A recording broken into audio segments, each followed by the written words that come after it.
We're back with the breaking news out of Saudi Arabia. President Biden right now meeting with Crown Prince Mohammed bin Salman. Let's bring in a Democratic congressman on the House Foreign Affairs Committee, Tom Malinowski of New Jersey. Congressman, thanks for your time. You've been consistent about the need for people at the top in Saudi Arabia to be held accountable for that 2018 murder of Washington Post columnist Jamal Khashoggi. And as a candidate, as we discussed, Biden vowed to treat Saudi Arabia as a pariah over that killing. That was a campaign promise, and today he's fist-bumping MBS. So what do you think changed? Well, President Biden has been completely honest, unlike his predecessor, about Saudi Arabia's responsibility and the responsibility of MBS for the murder of Jamal Khashoggi. President Biden cut off the sale of offensive weapons to Saudi Arabia. He got a ceasefire in Yemen, hopefully the beginning of an end to that horrible, bloody war. But I'm still not entirely comfortable with the image of this meeting. Look, I think the most important issue right now in the world is the war between Russia and Ukraine, the battle between democracy and authoritarianism.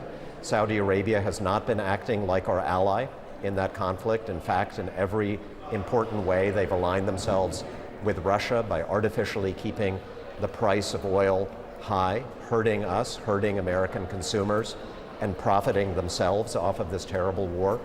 And, I think it's a time for the United States to show a little bit more strength in our relationship with Saudi Arabia. We are the superpower, not the supplicant in this relationship.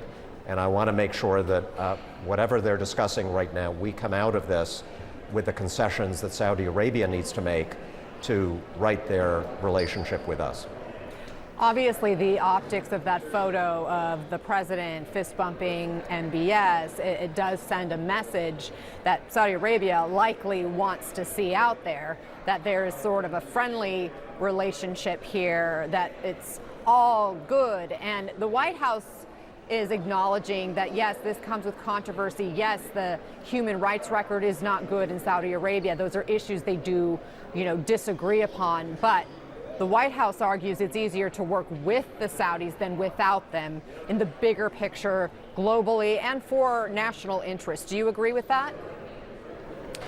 There are some things we need from Saudi Arabia. Number one, they've got to do their part to stabilize the energy markets. They have refused to do so to this point, and I'm looking for some results out of this meeting. On human rights, it doesn't matter if it's discussed in the meeting. What matters, again, are the results. Will the president be able to secure the release of Americans who are still prohibited from leaving Saudi Arabia? Will he actually get the Saudis to institute real reforms to advance the rights of women and minorities in that country? Let's remember that Saudi Arabia probably would not exist as a country without its defense relationship with the United States. We have done arguably more for Saudi Arabia and its neighbor, the United Arab Emirates, to help them defend themselves than we have done for Ukraine, and we've done a lot for Ukraine. And I think there's a time when we need to say, look, if you're not willing to help us cut gas prices, if you're not willing to make concessions on human rights and other things that are important to the United States, then those Patriot missile batteries that we have delivered to you, we kind of need them in Eastern Europe. Ukraine needs them, and you're not entitled to that kind of protection from the United States indefinitely. So we know oil is an issue top of mind for President Biden. Supply, demand, the inflation of gas prices, as you acknowledge. And of course, you're up for re-election coming up in the midterms. And the economy, voters tell us, is their top priority. In the case of Saudi Arabia and the cards it holds when it comes to oil, what incentive do they have to help the U.S. out on the oil front? Again, I think the main incentive is that we guarantee Saudi Arabia's security, and no other country can. There's sometimes talk about how the Saudis might, go to Russia or go to China to help them with their defense. Well, good luck. Russia's not going to help Saudi Arabia.